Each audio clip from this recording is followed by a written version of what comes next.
La bagarre aura été rude pour le titre de champion de France de drift entre Antoine Amar, Benjamin Boulbès, le champion sortant, Laurent Cousin et Romain Soukas. De ce carré d'as, c'est le pilote de Levallois qui a sorti le meilleur jeu cette saison. Celui que l'on surnomme Nervous a gardé la tête froide jusqu'au bout. Une bonne année dans l'ensemble, j'ai pas à me plaindre, c'est vrai. On a fait de bons résultats et ça a payé. Donc on repart avec le trophée de champion cette année, en espérant réussir à concrétiser ça l'année prochaine encore.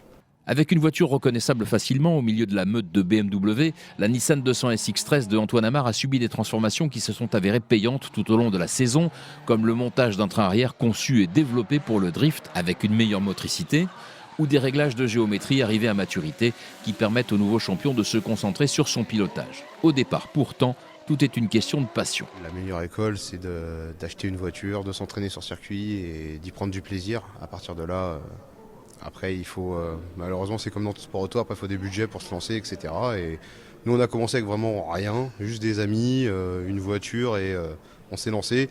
Au fur et à mesure des années, des gens nous ont aidés comme ils pouvaient par leurs moyens et on a réussi à faire ce qu'on pouvait et ça marche. Donc nous, on est très heureux comme ça.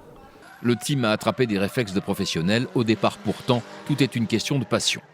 3 victoires et une seconde place en 6 courses, Antoine Amar sort vainqueur d'un championnat dont le niveau ne cesse de monter, ce qui n'inquiète pas le pilote de Levallois dont la voiture a atteint un niveau de préparation suffisant pour envisager d'attaquer la saison 2016 avec les meilleures chances.